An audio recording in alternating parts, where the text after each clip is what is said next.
All right, my dear fellow listeners and viewers, good evening once again, and welcome to another edition of Let's Chit Chat with Narine Dat.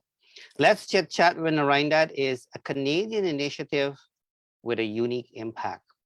There are a few different ways to listen to us. You can listen to us on the regular dial, that's the radio, 102.7 CKMS FM. You can listen to us on Rogers digital cable for those of you who have the Rogers digital box. And of course, we're also a live stream or chit chat here. So do take the opportunity to share our page. We ask you to stay with us if you would like to learn a thing or two. However, if you're looking for an opportunity to vent out any sort of negativity, this is not for you. Tonight, we have the very, very talented Dave joining us. We'll take every opportunity to get to know him as an individual. We'll get to know him more, when it comes to his passion for music, the tabla, teaching it, all of that, and so much more. So it is a chit chat you don't want to miss. So Dave, welcome to the show. How are you doing tonight? Pretty good. Thanks for having me. How's it going? All right. Glad to hear things are good on your end. Everything is good on my end as well too here. That's awesome. The weather, awesome weather today. It was beautiful. Thanks for taking the time to join us. Absolutely. Thanks for taking the time to join us on this very beautiful, sunny, breezy day. Don't mention it. Thanks for having me. All right. So I mean, you may have seen this show before. Our show is freestyle, very educational, very impactful, very unique, very different. And you're the only one here, so you're not competing with timing and in terms of oh, I want to speak now. You're it. No. So do take the time and take the time to do so. Introduce yourself to us. Let us know a little bit about a little bit more about you, where you were born, where you're living now, if you're if you're comfortable sharing all of those pieces. And then we're gonna get right into the the interview portion of it. I like to call it chit chat because that's what it's all about. Right. We want to get to know you more as an individual, as a person who's passionate about music. So take it away, introduce yourself to us. Well, my name's Dave Bansraj Jr. I'm a tabla player, tabla teacher, performer, recording artist. I was born in Trinidad, in South San Fernando, and I came here as a baby. I was just about 1 year old, so I'm basically Canadian. Wow, I didn't know that. Yeah. Go ahead. Yeah, I've been here my whole life. A good 38 years, you could say. So I basically I started music at a very young age. Most of the people know my father is a international artist, singer. His name's Dave Bansraj Jr. So I'm junior. Yeah, there you go. Yes, I saw that. Right. So that's where it all ties in. And I would say, music started from the day I was born. I grew up with it. Being in a musical family, you hear music every day, all day. Right. So yeah, I would say from the day I was born, it was in music. In fact, the day I was born, my father was performing. It was Diwali Day. I was born on Diwali Day too, just to let you know. So he was performing live on TV, and I was taking birth. So I think maybe that might have been a blessing by itself. Who knows? All right. Well, thank you for that introduction. I was going to ask you, how you got started with this whole thing. And I know you briefly mentioned basically that you kind of grew up in a sense, in a musical family, but how did it all started for you? Because I've known of people as well who, grew up in a musical family, but, taking a different direction, so what, I guess my question to you then, not only how it got started for you, in terms of more details, but what kind of kept you going to a point that you've been doing it for so long, but also you are teaching it, to other people as well too. So maybe share a little bit of that. I believe I didn't choose music. I think music chose me. I was born into the musical family, my father being a singer and also a very strict person when it came to music. Once you're in the music room or in music, he was very strict. Outside, he's a normal person, jokes, having fun, a lot of things. But when it came to music, he was very strict on practice and doing things the right way. So I started, in fact, a lot of people may not know, singing first because my father is a singer. So his dream was for me to be a singer. And I did vocal training with them at the age of 6, maybe 5 or 6, for about 3, 4 years till I was 9, 10. And after that, I kind of took a break from music because I was in that age where all I wanted to do was go to school and come home and play with my friends. We'd go outside, play hockey, play baseball, um, whatever, climb trees, jump fences, these kind of things that Yes. that kids do, right? And in 1994, I was 13. When my father was performing in Vancouver, he had a few shows. When he came back, there was one artist from India, Pandit Chandra Mohan. He's a very famous tabla player from India. So he knows my father very well. They've performed in the past. And he came and he stayed by our home for just about a week, maybe about a week and a half. So that's where I first initially started my tabla training with him. He set my hands on the instrument. He gave me his blessings. He taught me whatever he could in that little short span of time. And, even just to backtrack a little bit, starting tabla late at the age of 13, most people start at the age of 7 or 8, maybe even younger. My father used to teach in the evening. So from 5 to 6 p.m., you're hearing tabla, you're hearing all of the notes, you're hearing all the compositions, and of course, vocal music too. So for that, I would say from the age of 5 to 13, I had already memorized and learned so many things without even attending a class. Because Right at home. you're hearing it. Yeah, every day you're hearing it. From 5 to 6, you're hearing, you have a group of maybe 4 or 5 kids and they're all playing something, right? And they're reciting the notes. So, the sounds are coming through the house, you're hearing it. And then again, from 6 to 7, same thing. 7 to 8, same thing. And this goes on every day.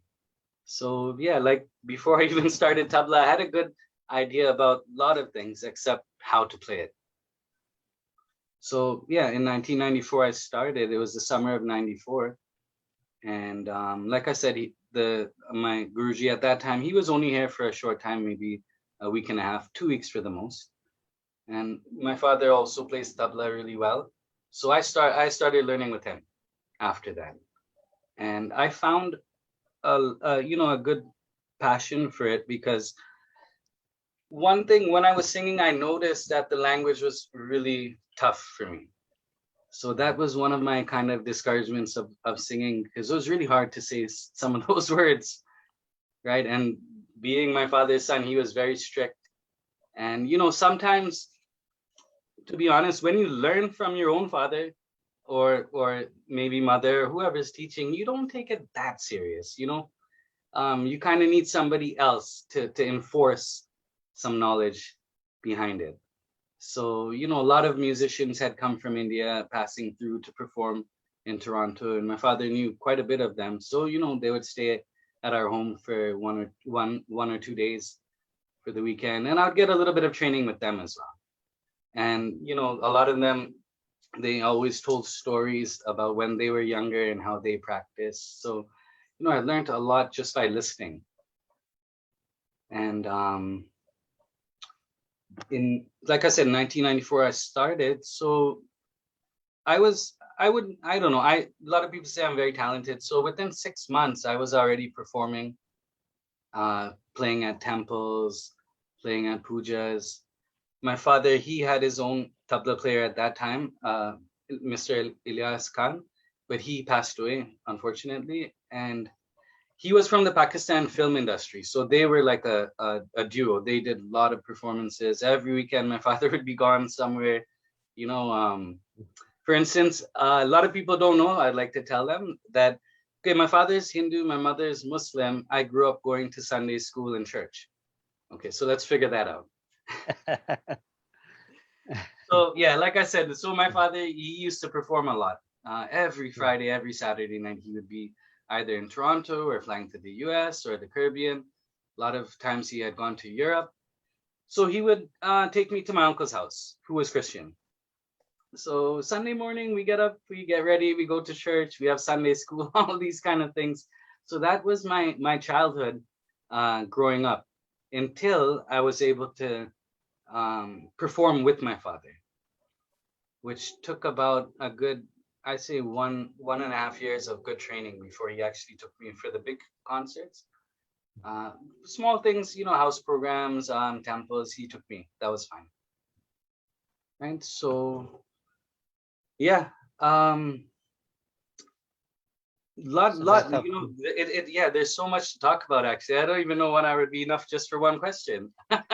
yeah. So no, and that's good that you kind of give us, a highlight as to how you got started, when it comes to your career with this musical piece. Music itself, it's such of a beautiful thing. And the fact that you've kind of really take on, music and you've taken it this far, I think it's such a beautiful thing. You brought up something very interesting earlier. You said something about your father wanting to do it right. I'm not sure if I catch what you said there, but you mentioned something about wanting it right Yeah. or something to be done right. What do you mean by that? Right, meaning that following the right Mm, path in learning music. You know, a lot of people nowadays, they learn a song, they become a teacher overnight, kind of thing. So he wanted to make sure that every step of the way that I wouldn't say conquered it, but I had gone through it. mhm, Yeah. Dealing with the West Indian community, you can get away with a lot of things because a lot of them don't know. But because we were so affiliated with the East Indian community, we had to always, be careful what we did and make sure and do it the right way. Right way meaning, mm, if you're performing, know your limitations, do what you can do. Like for instance, many times we've gone to shows and they would have singers like West Indian singers, and they would be singing really nicely, but of course they would do some mistakes and mm, some whatever they're doing. So they would come in to my father and apologize. Oh, I'm sorry if I made any mistakes and stuff. But our people, they don't know the difference, so that allows them to do it. So that's what I mean by doing the right thing. yeah, yeah, yeah. No, So and thanks for never, the clarification. Yeah, yeah. Yeah, yeah, thank we you so never much. try to fool the audience by just doing things that seem to work. Mhm. A lot of people try to do what works, right? But it's not necessarily the right thing. And I think that's one of the reasons why we're having these kinds of open conversation here, right? And so thank you for sharing that. We do appreciate that. So for those of you who have just joined us, do know you're watching and listening. Let's chit chat with Narine that. There are a few different ways to listen to us, by the way. You can listen to us on the regular dial, that's the radio, 102.7 CKMS FM. You can listen to us on Rogers digital cable as well, for those of you who have the Rogers digital box. And of course, we're also live stream or chit chat here. So do take the opportunity to share page. I can assure you that everything that you're about to air and listen and all of that, it's all good for daytime TV. So you don't have to be afraid of anything of that kind, right? Because usually you have to think before you share these days, right? Because you don't know what you're sharing, right? But our show, it's a little bit different. And it looks like we have a few people, from Trinidad. I can tell we have a few new faces. I know my audience, I've been doing this thing for a long time. And they've probably tuned in to kind of support you, which is a beautiful thing. It's nice to have people, the support is always an important thing. So the newer folks, if you watching us for the first time, do know we've been doing it for a long time, but we always appreciate new folks as well too. Yeah, you said it the right thing. So very important. We work so hard at our career and doing things, and all we need is the support. That's it. Mhm. Absolutely. Earlier you did talk a little bit, and you talked, consistently about, your father and learning from him and kind of follow his path. Apart from him, though, I mean, though you didn't use the word, it looks like your father, it looks like, he kind of molded you along the way. In a sense, he probably acted as a mentor and things of that kind. Apart from him, do you have any other mentor that kind of mentor you along the way? Because usually, as much as we would want to do things independently and on our own, usually without a mentor or people to kind of guide us, we really cannot get to a certain level. Well, I mentors wise, okay, there's a few, but I would say role models Mm, and mhm. inspirations. Oh, mhm, So, growing up in tabla, there's two main names that everybody looked out for was Ustad Zakir Hussain and Ustad Tariq Khan. So they're basically at the top of the bracket. And these are the two that inspired, I mean, all of the tabla players, I would say, these two names. So, growing up, you have audio cassettes with them. And if you're lucky, you'll find them. Maybe one VHS cassette to find in the market.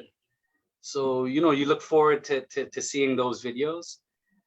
And like I said, my father, for sure, number one inspiration, because I seen how he lived, I seen what he'd done in his life, and I also wanted to kind of follow that path and do those things he did as well. Because music is the only thing I really knew, because that it was an everyday kind of thing in our house. So, but in our community, let's say the West Indian community, when I was younger, when I first started, like I said, I did a lot of work with the East Indian community, even from those days. For example, I'll give you a funny joke. If I go in our community, sometimes I show up somewhere and people ask me, do you still play tabla? So that's to show you how disconnected I am from my own community. And why is that? I think the main thing is that the East Indian community, they favor me, or they like me, so they take me for a lot of events, and they pay well as well, and they respect you. They know how to respect an artist, right? So in our community, it's I wouldn't say they don't know how to respect an artist, but the main thing is that they're always looking for the cheapest way out. And I don't mind helping. I've done a lot of community work. I mean, like lots of community work. And now as you grow, you kind of go through steps. You start in the temples or pujas, then eventually you start at house programs, then you get to the big stage, then you start traveling, stuff like that. So I've kind of gone through those steps. And of course, I would love to play in our community, because there are quite a bit of good musicians out there, really good musicians, in fact.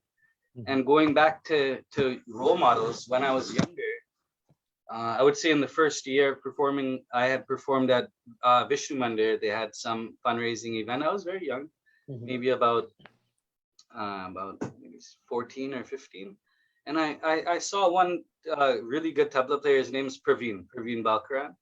So I was blown away by him. I said, oh my gosh, you know what? I got to go home and practice. And hopefully one day I could be like this guy, performing and being as busy as him.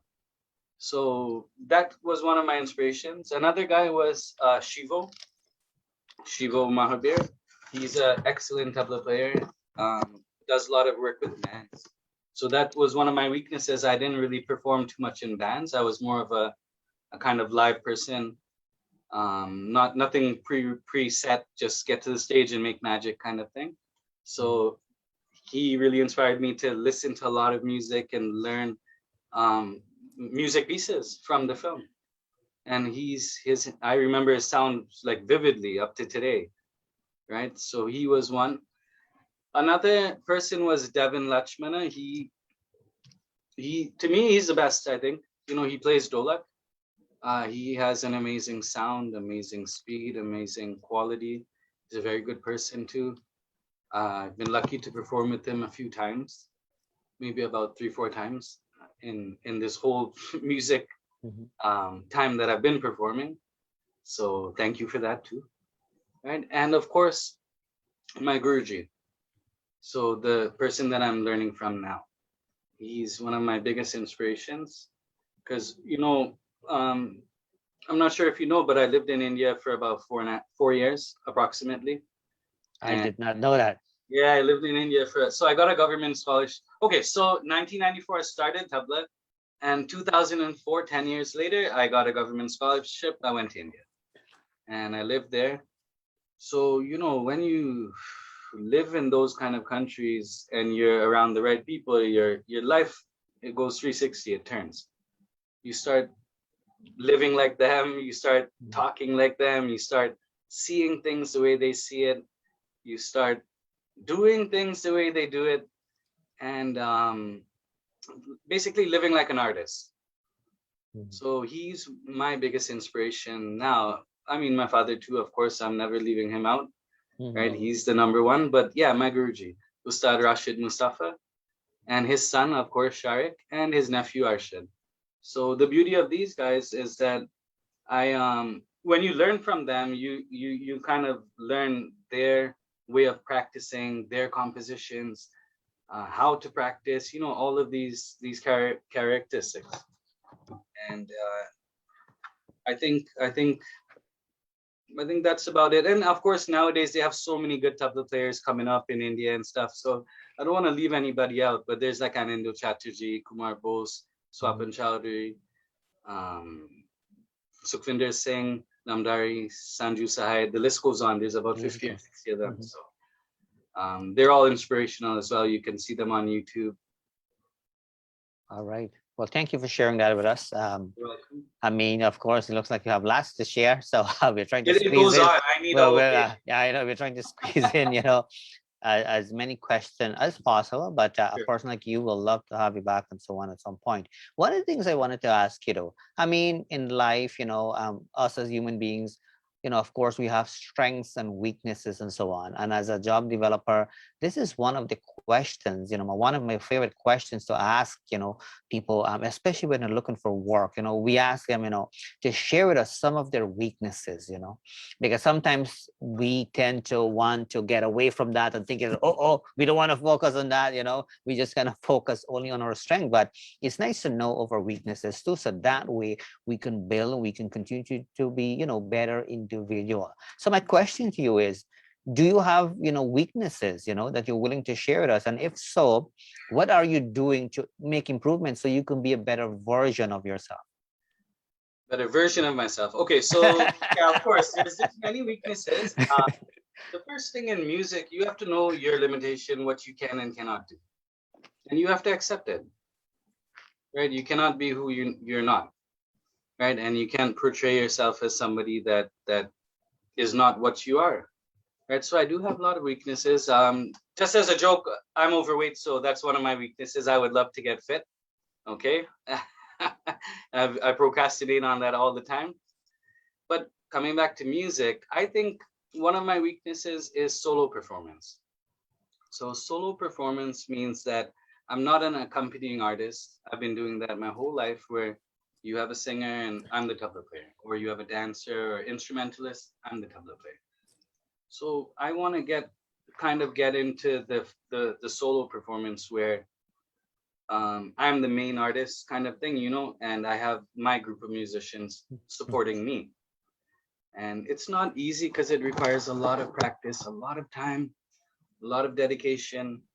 And the more your ears are tuned to good music, you'll never be satisfied with your solo performance, being a perfectionist. So even though I might sound good to everyone or whoever, I know my limitations, and I know what I can do and what I can't do and what I need to work on. Right. So I think for weaknesses, I think my solo performance is something I'm trying to work on. I've been doing it for the last so many years, but it's still not where I want it to be. I've gotten permission. Oh, another thing is, in this music, if doing the right way, we had mentioned earlier, sometimes you need permission from people that know what they're doing. Like for my Guruji, he might say, you know what, you're not ready to teach us yet. Do a little bit more practice, do a little bit more research, and then I'll give you the blessing you can teach. Right. So jump back to our question, solo performance. That's one of my weaknesses. All right. Well, thanks for sharing that. It's nice to know, and for those of you who are watching and listening, do know that this is a very common question when you're looking for work. Employers want to know of your strengths and they want to know of your weaknesses as well too. Because the thing is, if you are not aware of these things, you will never be able to improve yourself.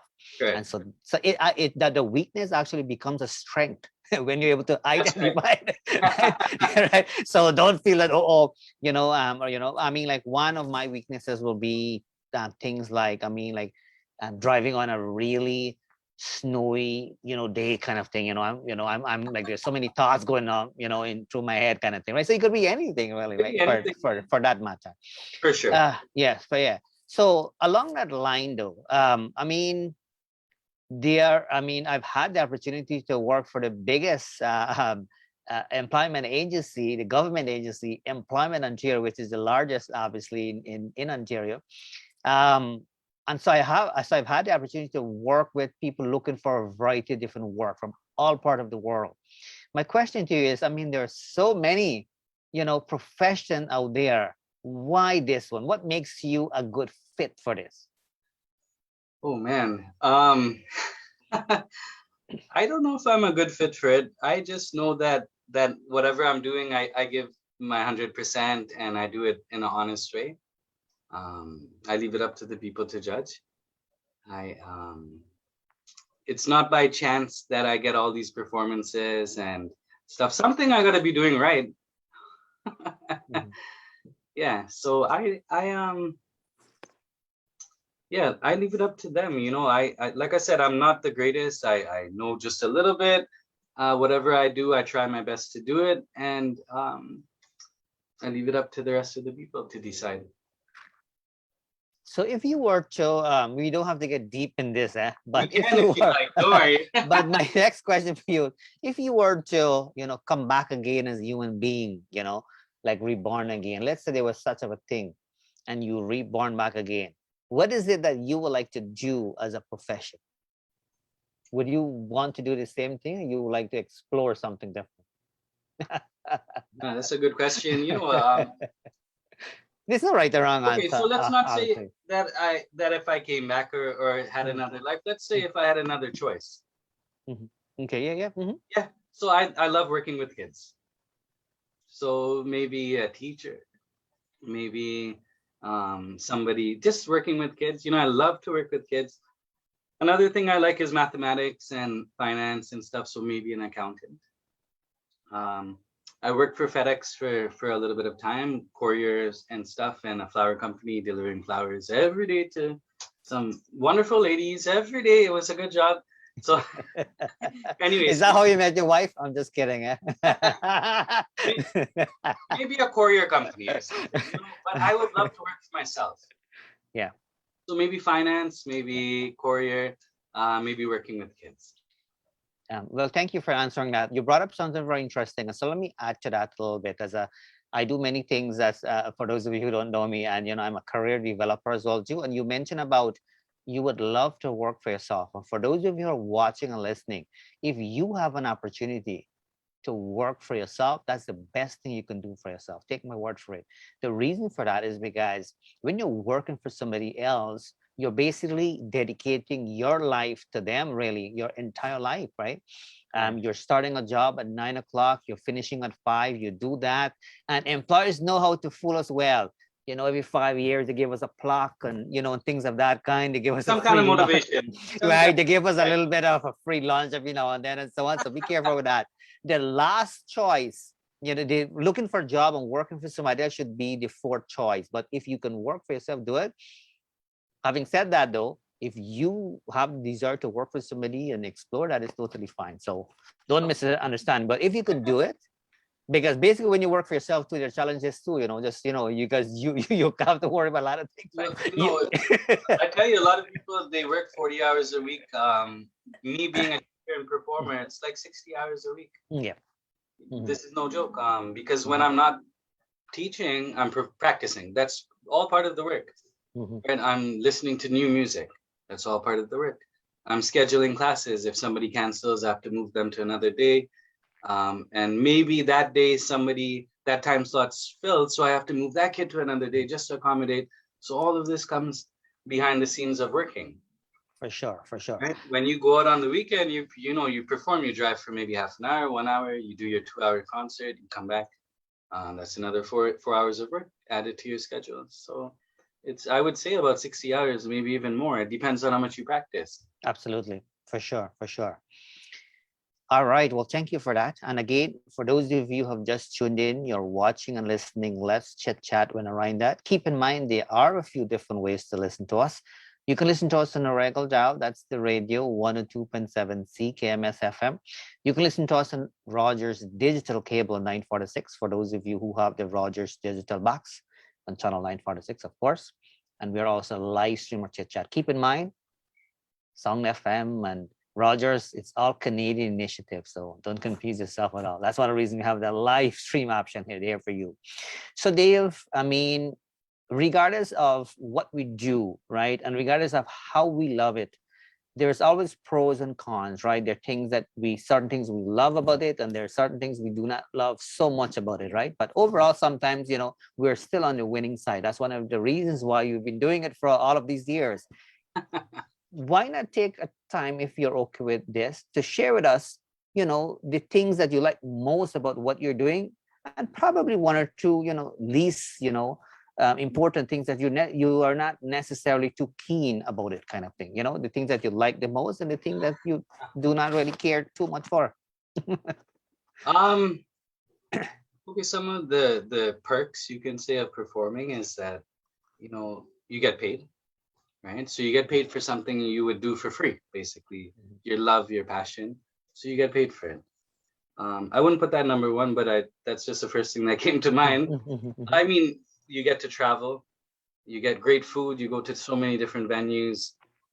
That's a whole topic by itself. But I've performed, I think, in most of the big venues we have here. I've done the CN Tower, Wild Water Kingdom, which is Wet and Wild now. I did Wild Water Kingdom a few years in a row. Wonderland, Mosaic Festival, Scarborough Jazz Festival, Irie Festival, and I mean the list goes on. I don't want to list everything, right? So you get a lot of, you feel good, you perform, and like I said, a lot of places have really good food, so that's one of the nice things about going out and performing in these places. Maybe you wonder why you have that weight issue. I'm just kidding with you. It was you who brought it up. I'm just kidding. Yeah, fair enough. Fair enough. It's true though. It's a fact. I have to lose. I'm not sure why I said that, but do know that our show is a freestyle show, and or we are not judging anybody here. For those of you who know what we do, that's not what we do. But you go ahead. Yeah, sorry, go ahead. Right. So, like I said, and as you go through steps of performing, it gets better. You start traveling. You start performing with bigger artists, like international artists. Right now in Toronto, a lot of the artists that are visiting from India or Pakistan, I usually get the first call, and if I'm available, I do the show. Right. So all of these things are very favorable, and these I look forward to. The least favorite thing is that not too many, actually, not too many, because they're always usually good. Growing up, you didn't have choices. You wanted to be out there, so you did whatever you could to be out there. You perform, you get the phone call, okay, let's go, we perform. Now it's like you kind of pick and choose whatever you feel like doing. So I wouldn't say there's anything not that good now. But one thing I noticed, I might get in trouble for this, but it's okay because it's a fact. Is if I go, let's say, to a temple. Yeah, no, this is a whole topic by itself. I we'll invite you back for that to add to it if you so I have choose. a lot But of go ahead. experience in the But temple. go ahead. Right. So sometimes you go to the temple and or let's say the pundit invites you. We're having something. Please come by. I would like you to perform. So you get there. You're feeling good, and you know a lot of people in the congregation. Say hello. These kind of things. Pundit introduces you as you walk in. Oh, here's so and so. He's coming. Blah blah blah. This that.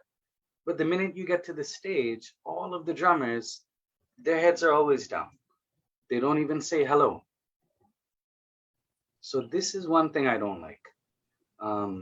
I perform in so many East Indian places, and the respect level you get from these people, it's like I'm West Indian and I'm getting this kind of respect from that community, the one that kind of looks down on our people. Right. So I've kind of slowly paved the way for our people to get there. Right. So, this is one thing I've noticed I don't like. So I stopped going to temples and these kind of things. And not just for that, a lot of politics and a lot of, I don't know a single person that hasn't had a fallout with the temple. So let's just leave that topic there. Yeah, but I will make a note here because I love this topic actually. So we've done a couple here and there. So the next show will, I will, and because of what you have said here as well too, politics in the temple. So I will be doing a show with, that's what we're going to call it. Yeah, I would love to join you. I know a So, lot of history behind it because I'll tell you, a lot of the pundits that are at temples, they've learned from my father. So I know them before they're pundits. I've seen them grow. So I know I know a lot of the history of these kind of people. And for instance, I don't know if you know, but I used to teach just before the pandemic because everything closed. I was teaching at the Swaminarayan temple. This is the big marble temple at 427 in Finch, BAPS. So to be a guy from Trinidad, West Indian teaching in there, I must be doing something right. There's a lot of people that went for interviews or contacted temple, they want to teach, but they've been refused. I never contacted temple, they contacted me. So something must be going good. And I wouldn't take all the credit. It's because of my father. He's well known in all of the communities. So as a performer and teacher. So that's basically how I kind of got in there. But I mean, look, that organization is worldwide and it's huge. They may take my father and somebody else. They don't have to take me just because they want it to be father and son. No, if I'm qualified and I can do what I have to do, I'll be there. So I was there for 8 years. You get there, you know, respect like crazy. If you wouldn't believe the kind of respect they give you. And like even they call you Guruji and stuff. I'm just a teacher. I don't want to get that. Maybe in the age of 60 or something when I can earn that title. Okay, that's fine. A lot of them, they come, they touch your feet too. Even the parents, they come and they touch your feet for blessings and these kind of things. So when you're working with this kind of community, the kind of community that we're doing their music, and we go back to the West Indian community, when you show up at the temple to perform and all the drummers' heads are down, they don't even say hello. Why am I even there? yeah, no, I totally hear you. And thank you for sharing that, by the way. We appreciate that. Let me take the opportunity so that way you can kind of draw your breath a little bit and sip some water or something of that kind. Let me take the opportunity to say hello to a few people very quickly. Let For me sure. say hello to Prince Ali, a Guyanese born, who we've had on this show as well too, and things of that kind. Do know, sir, that we're gonna have to honor you at some point, so keep that in mind while I have you on here. We'll figure out ways as to what we can do for people like yourself, and we appreciate your contribution and all that. Let me give a special hello to Neil. It looks like Neil tune specifically to support you, which is always a beautiful thing. And so do know that we appreciate you, Neil, and all of you. I'm only reading based on what I can see on my screen here. Depending which screen you're looking at, you see different things sometimes, And Sherry as well too. Do know that we appreciate you, Shane, and all of you who are watching and who took the time to share. And for those of you who will be watching at some point, we get it. It's summertime. People are walking their dogs, things of that kind, right? But do know, and to our radio and people on TV, people, the fact that we are not seeing you, sometimes you get forgotten, but you're not forgotten. It kind of seems that way, so don't take it personally. So Dave, I mean, you've had a good career when it comes to this. It's extremely difficult actually to take your passion, and turn it into something, where you can actually earn from it. And as a career developer, as well, apart from many other things that I do, I always encourage people that if they can find their passion, find their purpose, that's a normal kind of conversation, trying to figure that out, dig deep into yourself. And if you can, mold it, and if you can make it work for you, that's a beautiful thing, right? It's like a win-win Of course. situation. Of And it course. looks like you have done it well, in your own way, because you've, based on what you have shared here. Having said that, I've though, worked hard, no doubt. I've worked hard. And I just want to get back to one point yeah, before we go forward. sure, Adit, yeah, go I ahead. was talking about teaching at the temples. So, um, there's 3 temples that I did teach at besides my own private institution at home. Mm-hmm. And every temple that I taught at, first of all, it was run by a Swami, not a Pandit.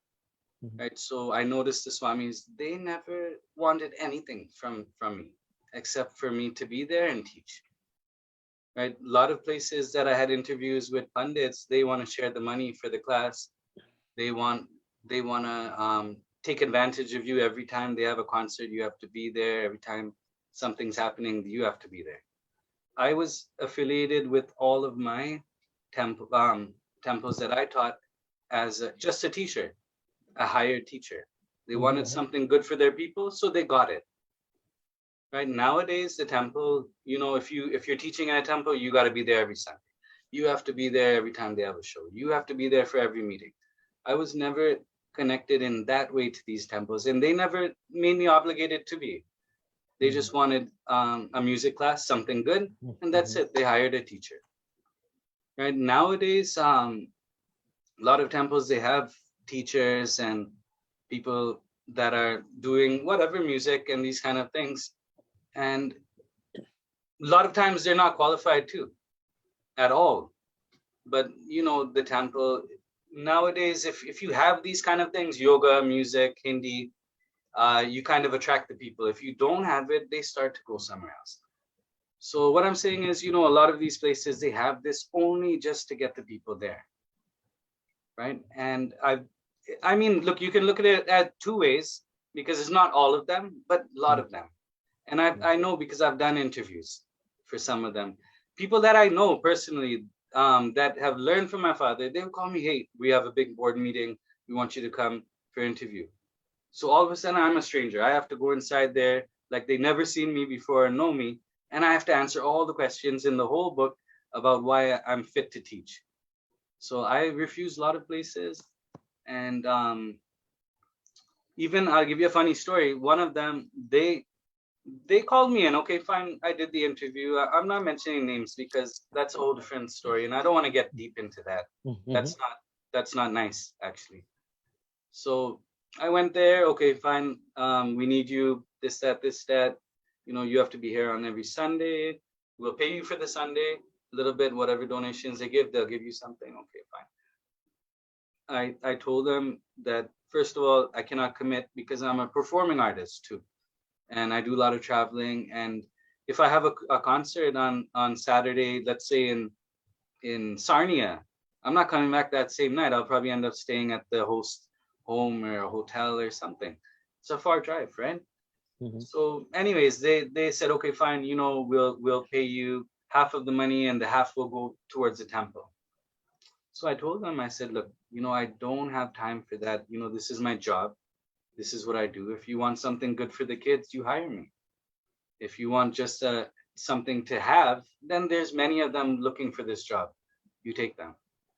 So what they did was they sent their teachers to learn from me, which I didn't know. They sent them to learn from me, and they were there for over maybe about 8 months to maybe a year for the most. I wouldn't say a year, about 8 to 9 months, let's just say. And I had no clue. So they were taking all my material and going there and teaching because they have no clue what they're doing, and coming back for me, getting the material, going there and teaching, getting the money. Coming back, taking my material, going there and teaching, getting the money. So I happened to find out, and I had stopped them from learning. And it's happened to about 3 kids in our community, and each one of them are teaching today. So there's not many of them. You could probably figure them out without me mentioning a name. So this kind of things, a lot of things I've passed through when you're in this music business. So anyways, yeah, back to the BAPS temple. I was doing really good there. Pandemic came and things had to close. Well, thanks for sharing that. I mean, it's it's the reality, right? And one of the questions I usually ask, basically for people to share some of the challenges when it comes to this whole West Indian piece of things, because there are challenges. There's no question about that. But you've kind of said it in different ways, and you've kind of said it in between as we were speaking. So I wouldn't ask you that question. Much more to say. Let's leave it there.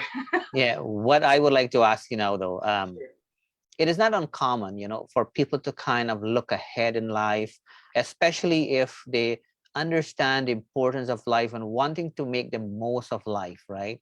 So my question to you is, where do you see yourself 5 years from now? 5 years from now. Okay, so well, to be honest with you, the only change I would like to see is me develop my weaknesses, which is solo performance. because everything else might be the same. I'll be teaching, I'll be performing, I'll be recording, I'll be promoting. So I don't see anything different out of that. But if I have a change, hopefully in 5 years, if I do a lot of practice, and up to now I still learn from my Guruji in India. So it's a learning, it's a lifelong journey. So, I would like to hopefully be a solo artist where I can even do a lecture demonstration on the instrument and perform after. Introduce the notes of the instrument and try to give the audience a little better idea of what the instrument is capable of doing, and then just play something traditional or nice for them. So I'm working towards that. So I like I said, I don't see much change from what I'm doing now, but performance-wise, hopefully I can better myself to be a better artist in the city and be a solo performer. No, and thank you, and that's fair. There's no right and wrong answer, obviously. No, and no. Some people do have, 5-year plan, 10-year plan. 10 years from now, I tell you, I'll be on a beach retired.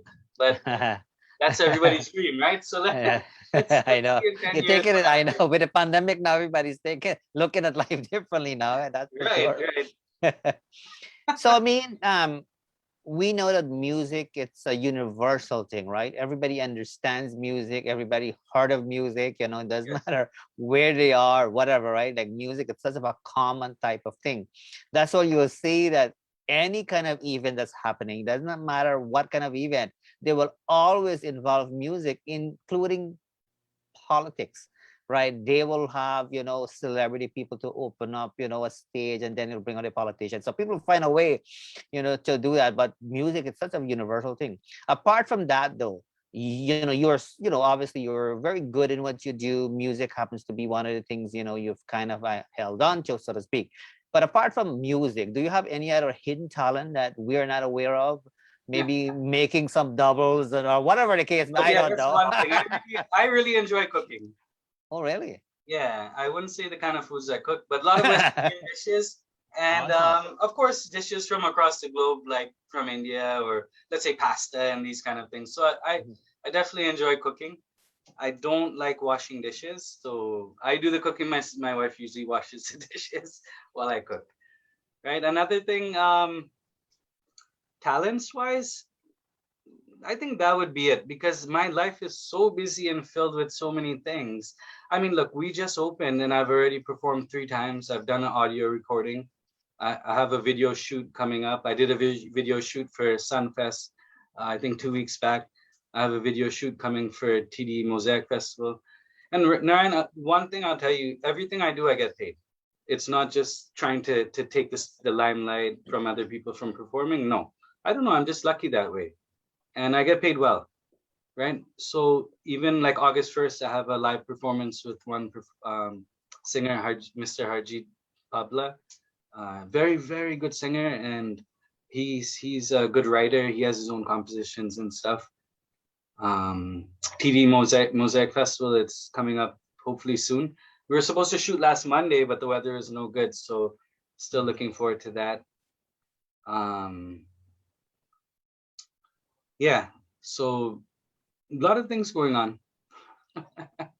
Well, thank you for that. You must be doing something right. It could be good customer service as well, too, apart from your talent, because that's key as well, too. You have to be a people person for people to kind of really take you back. I'm a very simple person. A lot of people, they don't know too much about me, so I'm really happy that we're able to have this discussion. But yeah, I'm very simple. I don't see too many people. I don't say nothing bad about nobody. I don't directly, like we had a conversation about things that happened, but I would never mention a name or put nobody down in that sense. Right? Of course, I do have my personal friends where, we have good conversations about stuff going on and whatnot, but that's private. So that's a little bit different. But I don't say nothing about nobody. I try to keep neutral. I try to be friends with everybody or close to everybody. And I think if you're an artist, you have to be as humble as you can. Like I said, even in the city, I'll be honest with you, there's so many tabla players in our community, a lot of really good ones in the East Indian community, but I seem to be the favorite. I just get the programs. I don't know. they're better than me. They're faster than me. Whatever you want to call it. But I'm just one of the favorites, I guess. I have no clue. Well, whatever you're doing, keep that going. It For could be sure, it could be karma too, you know. could be. Could be. All right. I mean, based on what you have shared with us here, it looks like you have had some interesting, your experience has been a very interesting one and enjoyable one. But what would you say are some of the most memorable, moments you've had, or memorable, places that you've performed at and things of that kind? You don't have to list all of them, but at least Oh, highlight a few. well, the memorable ones. Okay, so of course, performing with my father, we've done a lot of traveling. I mean, we've traveled to all over the US from one end to the next, across Canada. We've done the islands, we've done India, a few places, Europe, England. I probably performed 5, 6 times. Um, so yeah, with my father for sure. But then again, I also performed with one of my favorite singers. I got lucky again, Mr. Anooj D. So that was something will live with me forever because I don't think I'll ever get that opportunity again. Maybe if things get better and whatnot because of the pandemic. And just before the pandemic, there was one singer from Agra had come, Mr. Sudhir Naraine. So he's a very famous singer, very good singer too. And we did 3 shows. We did Ottawa on Friday, Brampton, Saturday, Sarnia was Sunday. So we did 3 shows back to back. So those are very memorable. One of my best friends in India, Neil Ranjan Mukherjee, we did a lot of practice when I was living there. So I have really good memories with him. When I was sick in the hospital in India, he spent every night with me. He's also traveled a lot to Canada and throughout Europe. So we've performed here as well. Just before the pandemic, we were supposed to go to Argentina and Berlin for concerts, but things, the pandemic came and it crushed a lot of things. Mm-hmm. Another memorable, I would say, practice session. There's one famous Bollywood singer, Arijit Singh. So he's like one of the top. When I was living in India, 2005, he had come to Delhi. He wasn't popular that time. He came for a competition called Fame Gurukul. So we used to live on the top floor, and well, my friend lived on the top floor, but I'd be there every day of our complex. And Arijit, he heard the music. He came upstairs and he said, I would like to hang out with you guys and just practice. So I did a lot of practice with him, and then he left for the competition. He had to live in that complex. So I think that was a very memorable moment. I think that was his last memory of performing with local artists, was me and a few of us. Hopefully one day I'll see him again. He's a big star. He's a huge star now. So that was memorable.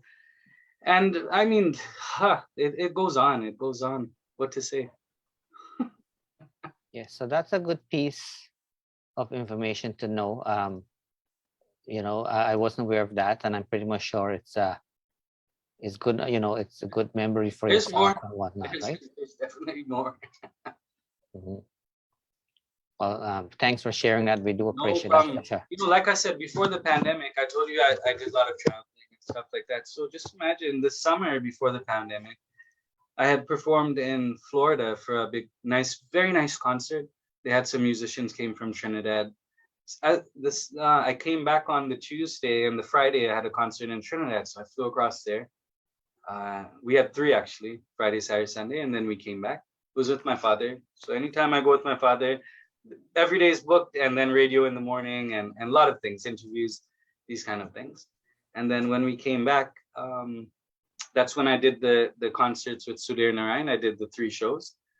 When I came back from that, we went to New York for a performance at a very beautiful place. I think the Chateau de Mer or something. I can't remember. There's so many, but it was a beautiful place. It was in Long Island actually. And then after that, a few gigs here and there around the city, and then that's it. Everything closed down. So yeah, a lot of things happening. In my past, I performed in like Many places, Naraine. I can't Mhm. even think of it right now. It's because there's so many, right? I've performed in front of Bollywood stars. There was a big wedding at the Royal York Hotel. They had Shilpa Shetty, Akshay Kumar, all of these people. I got a photo with Shilpa Shetty that day too, so I got lucky there. So I mean, that's just one of the many good times I had. Well, thank you for sharing with that with us. Of course, we do appreciate that.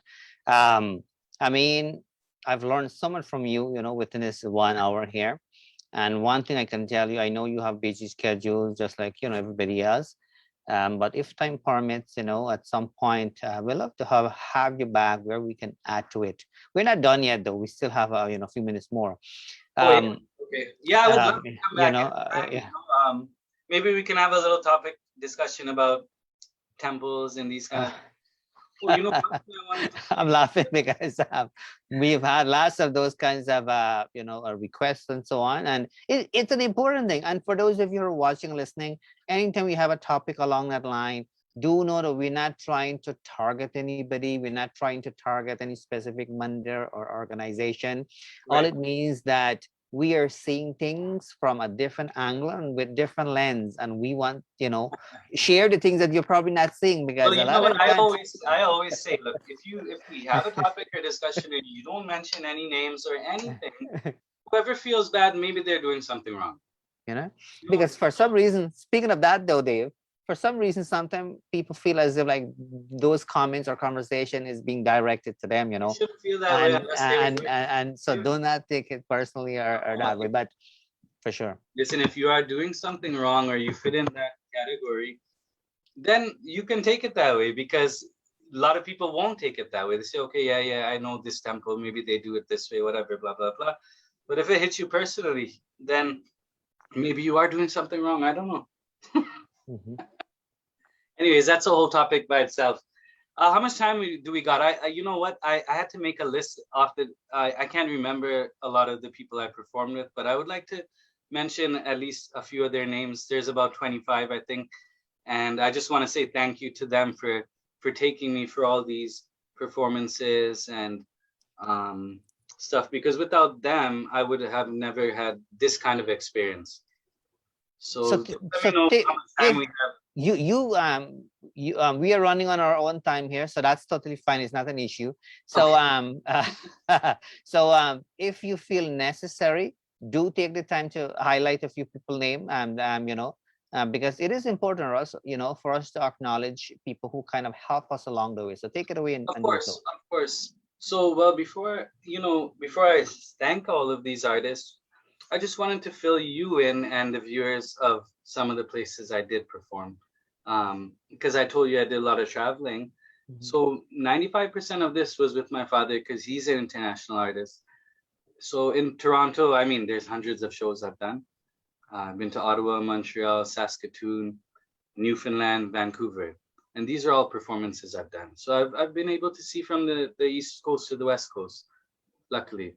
And in the USA, of course, New York many times, Florida numerous times, I can't even count.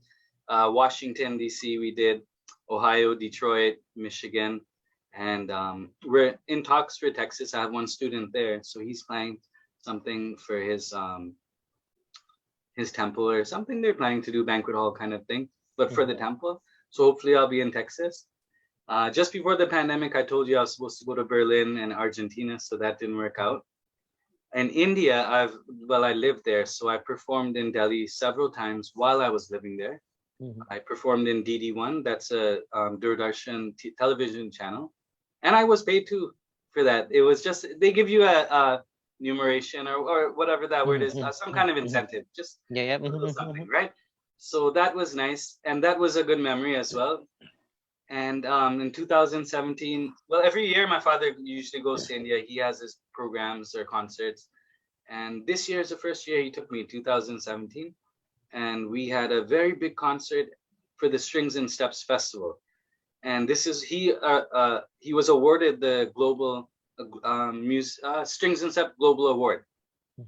that day. So it was a big thing, and he had his live interview and stuff. And the day after, we performed in Hyderabad. And that was a 3-hour concert, non-stop, no break, 3 hours. Me and my father, mostly ghazals, some film songs, but that part of India, they speak a lot of that kind of language, so they were asking for a lot of ghazals. So that's India. Trinidad, I've been 15, maybe 20 times. We did a lot of performances, many performances. Every time we go, it's Friday, Saturday, Sunday, a lot of interviews, a lot of radio. Very fortunate for that because it's not me, it's my father. And you know, you wouldn't believe it, but I think 2015 it was, we went, me and a few singers from here, we went to Guyana. Ooh. And we did 4 shows in 2 days. Yeah. I even took a speedboat down there. Scariest thing I've done in my life. We went from I think, it's so hard to remember these names of Parika, I think. Parika to the... There's a place called Parika there. Yeah, we took that from the speedboat. It was about 45 minutes. Very scary, very, very dangerous too. But I mean, it was an experience. And yes, another thing is, when I was living in India, you know, one thing that I noticed was that very popular and very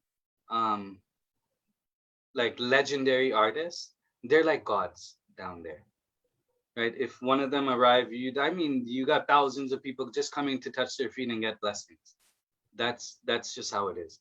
I mean, fair enough, pundits have the same kind of thing, but in India, the pundit has no value. Maybe just a few of them, because there's millions, when I tell you, millions of pundits and swamis, and none of them like to sing. They just do their puja, and that's it. So the artists, they leave the music for the artists, and they're like godlike artists. So I always said, you know, meet, greet, and touch the feet. So, you know, you know they're performing, you go, you meet them, you greet them, you touch the feet, you get your blessings, right? So that was a big thing that I did, and I met so many of the greatest tabla players in India, which was, I think, is a huge blessing. No doubt, no doubt. I don't want to list the names. There's more than about 25, but some of the greatest that they have. Okay, and yeah. How much time you got? If you want to add, you will have time to add anything else though, for sure. Okay. So you will have time. So if you need, you know, a couple of seconds to think certain things, that's totally fine. Well, I made a list of some of the artists that I performed with in the city, because I couldn't remember all of that, and I honestly might have missed a few, because it's really hard to remember all these people after these years. But whoever I am listing, I performed several times with them, so I remember them. You know, there's obviously a few that I just maybe did once or something every 10 years or kind of thing I performed with them. But these are the artists that have really helped me grow and taken me a lot of places. So first of all, Azalea Ray, amazing singer. I'm not going to talk about each one because I'm just going to list the names. And whoever I list, I just want to say thank you to all of you for having me as your tabla player. And yeah, thank you. So Azalea Ray, Afzal and Muni Subani, Javed Mughal, Rajrattan, Sanjay Lal, Shika Roof, Mohammed Mani, Parmjeet Hans, Vandana Vishwas, Baljinder Brar, Jagdev Brar, Tariq Hamid, Iqbal Brar, Anjum Siddiqui, Kamrul Siddiqui, Qasim Sheikh, Muniba Sheikh, Harvinder Sridhar, Hardeep Bakshi, he's in Ottawa, Raj Varma, Onkar Singh, Naval Pandit, Harsharandeep Singh, Narendra Vishta, and Harjeet Pabla. So these are some singers that I've done a lot of shows. And I mean, this is the East Indian community. I've done lots with the West Indians, in and out. Like I've performed with Prakash Gosai many times, the late Prakash Gosai many times. When I went to Guyana, I got to meet a singer called Mohan Nandu. So he was an awesome guy. And even at his age, he was singing really good. Pandit Mulima Lal Maharaj, I mean, I have long history with him, years and years. He's Trinidadian, right? He's from Trinidad. Yeah. So we've done a lot. Geeta Bisram. Living here, one of my favorite singers that I used to work with a lot was Karamchand Prasad. I don't see him as much anymore. And one female singer, Hema Sharma, she was one of my favorites. And Nadia Maharaj. She's now in the US. So these are just see, you can tell I haven't done much in our community. That's just about it. And plus all of the musicians behind it, a lot of dolak players, flute players, guitar player, keyboard players. I don't want to list all of them, but there's a lot of them that you meet along the way. And one thing I want to tell you guys is that I meet you in 2001 and then I see you in 2019. I may forget you, right? Or I might not remember you. And this has happened a lot of times, and people say, oh, you know what, he thinks he's too big, he doesn't talk to us. That's not the case. It's hard to keep track of everybody, and I hope you understand that. If you were in my shoes, you would think the same way. Believe me, it's really hard. Even people I meet, sometimes you meet them for the first time in your life, and then 10, 15 years later, you meet them again. I'm not going to remember you. I'm sorry. I might remember the face, but if you give me a little history of where we met, I might remember the event, but I may not remember you, and I'm sorry for that. It happens. And the thing is, when I do meet people for the first time, I always try to be as humble as I can and as nice as I can, because sometimes, they remember that memory. They say, oh, we went here and we met him. They'll remember that. But I'm sorry, it's really hard to remember everybody, right? So if there's any artists out there that I might have met in the past, and maybe I showed up at a concert and I didn't say hello to you, it's probably because I just didn't remember you or something. There's so Naraine, there's so many. How to really That's fair. That's fair. I mean, you've kind of mentioned a few, and then you kind of highlight the fact that there are many, right? So I'm sure they appreciate, whatever you guys have done together. That's for sure. So many, and not just for the musicians, but for the people that come up to me after the performance. It's really hard to remember a lot of you as well. But I try my best, and luckily through Facebook and social media, at least I can kind of see them again. Like if you go through the news feed or something, you might see a post, say, okay, yeah, I remember this guy. These kind of things. So yeah, back to the artists of the city. I just want to say thank you again for taking me for all these shows and believing in me and stuff. And I wish to work with you more in the future after the pandemic and keep it going. All right. Well, thank you for that list there. So I have one final question for you, then you will have an opportunity to say any last minute thing you would like to say. In life, it is not uncommon for us to go through challenges. That's just a natural thing. I've never met a perfect person. I've never met anybody who had a perfect life, anything of that kind. Despite the fact that, all of us have gone through challenges in life, there's things that we can still look back and be grateful for. What are some of the things you are grateful for in your life? It could be anything. Just one or two things, or you can. I'm grateful for being born into the family that I'm in. I think that's number one on the list, because without being in that family, nothing else could have happened in my life. I don't know where I'd be or what I'd be doing.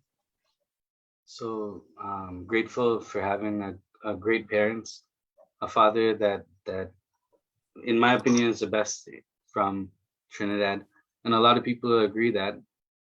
Some people don't accept it, but if you talk to the right people, it's a fact. So I'm very grateful for that as well, and grateful for like just all the opportunities I got along the way. Getting to travel, like I've been to India so many times, Europe, and these are not vacations. I've gone to perform and work and make money and stuff. So I mean, right? So how can't you be grateful for that? Absolutely, for sure. Awesome. Yeah, the list goes on. Yeah, let's cap it there. All right. So listen, I want you to know that I appreciate you. I appreciate the fact that you took some time, to kind of share with us more about you. Now you can understand, and people who are watching or viewing and will be watching or viewing at some point, now you can understand why we have changed the format of our show compared to when we started over 2 decades ago, right? We started off by playing songs on the radio and all of that, right? It gets boring after a while, right? I can tell you that for sure, right? So so we leave that for other people and so on. I really saw a need to really get to know the artist, right? And I mean, it goes to show that without us doing all of this, like, we are losing out because we are not getting to know the artist. Because usually when you go see somebody perform, whether that be singing, dancing, playing an instrument, tabla, whatever the case may be, right? You just see them performing, you're gone, but you don't get to know, their motivation, their dedication, how they got started, their challenges, all of that, right? And these kinds of conversation really allow us the opportunity. I want you to know you did really, really well. I appreciate you. Thank you. You know, you know, um, you've done it so well, and you really made my job easy because when you have lots to share, when my guests, when they have lots to share, it's always a beautiful thing. It means that I can just listen, and I love it. Okay, one weakness I have, I'm not a public speaker. Yeah. That's something I have to work on. I get very nervous when I stand in front of audience and have a mic and have to say stuff.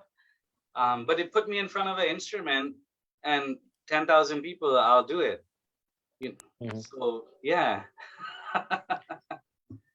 but yeah, Yeah. that's one of my weaknesses, definitely. No, and that's fine. We all have strengths and weaknesses, right? And so we usually kind of highlight.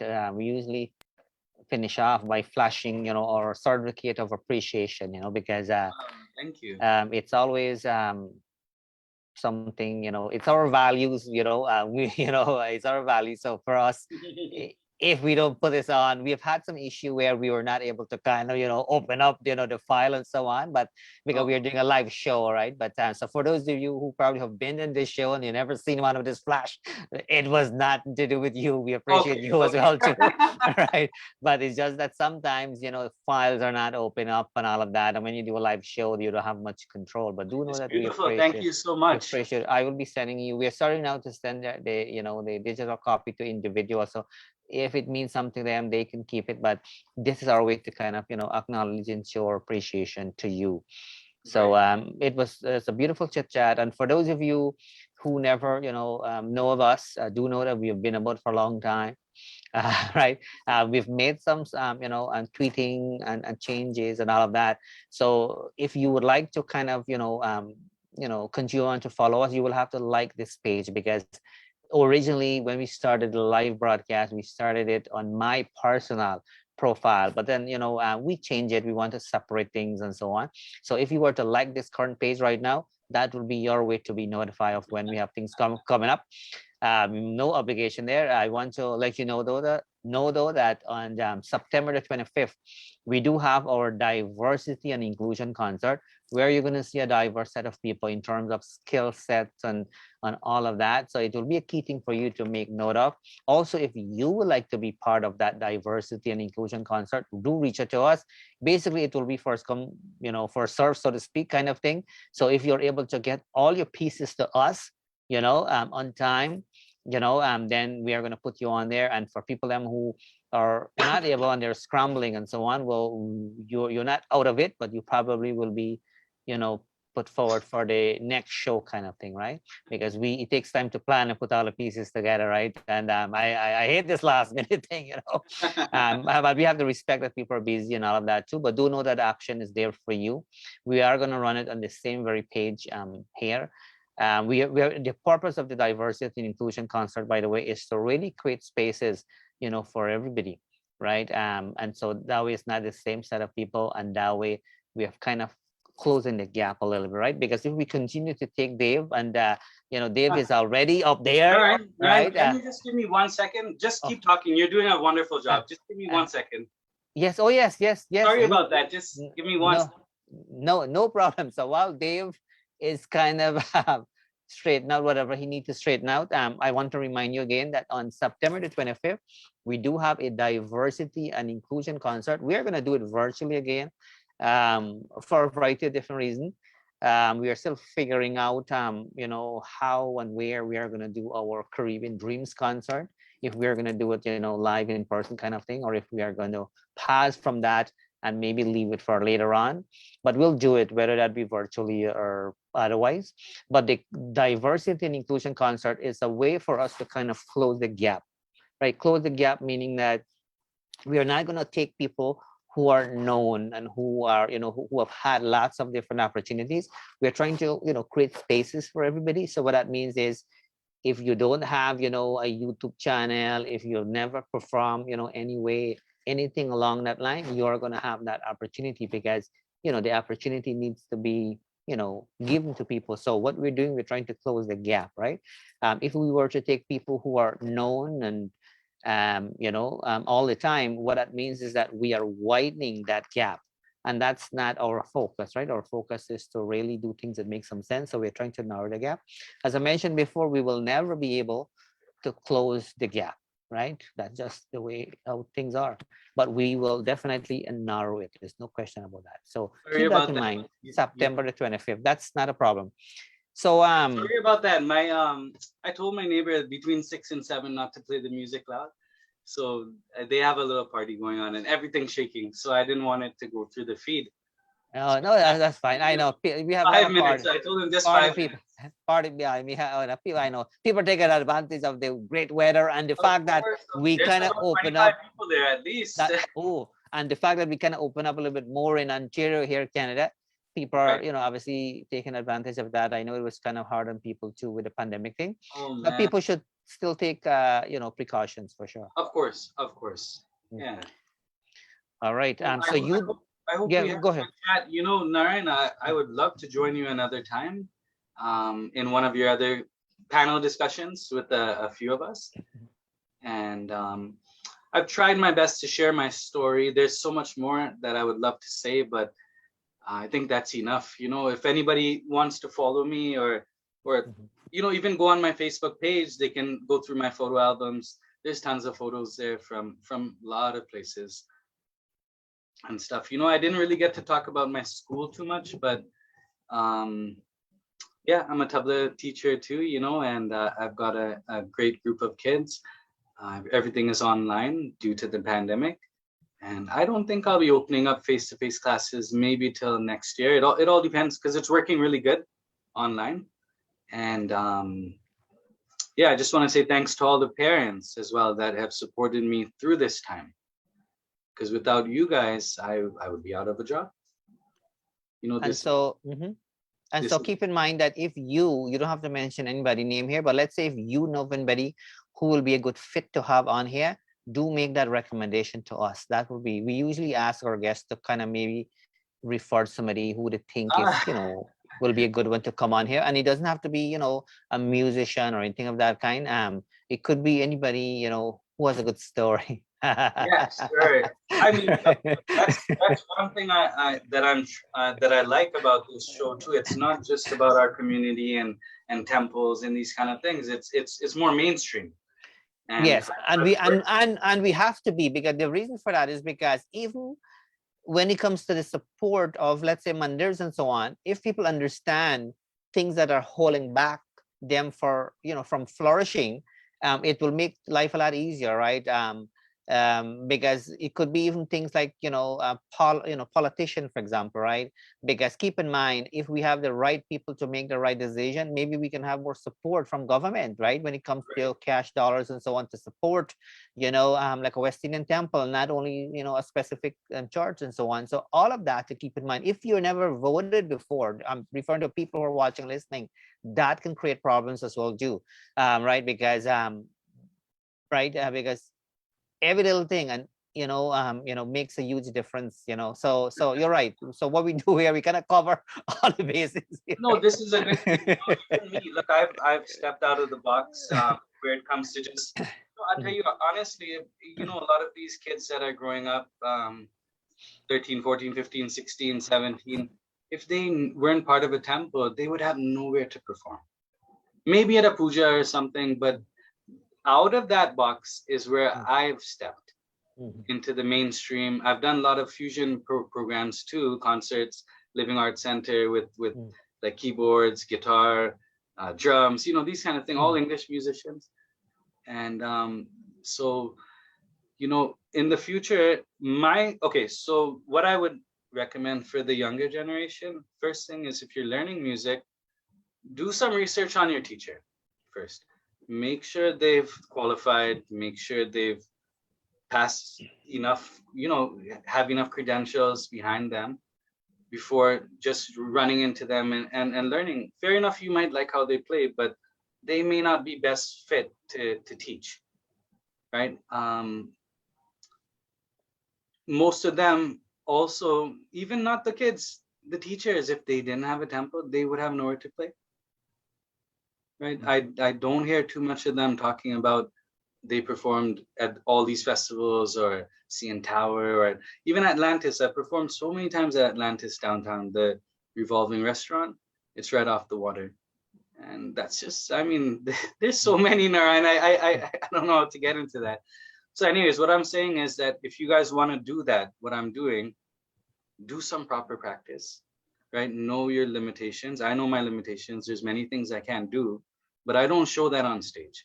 Second thing is, if you're accompanying artist, you uplift the singer. Don't go there and try to outshine the singer, right? You uplift the singer. That's your job, actually, as an accompanying artist. So what I normally do is, when I perform for an artist, I try to be invisible to them.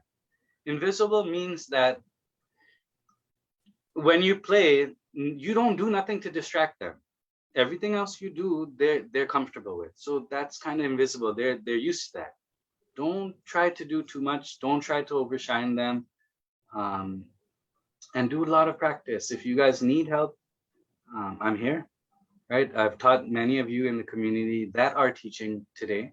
And a lot of you are definitely doing well. I'm not going to say you're not doing good. You're doing very good. But to get to that next platform of performing, the quality is what these singers look for. And I've done a lot of practice with this. So if you need any help or tips, I mean, I'm here. Right? So.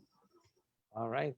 I know. You. It's There's lots. it's a long topic, man. It's a lot. We'll have you back. So don't worry. You've really given us, lots of information. We get to know you more. We get to understand you more, and so on. And we are forever grateful for this, right?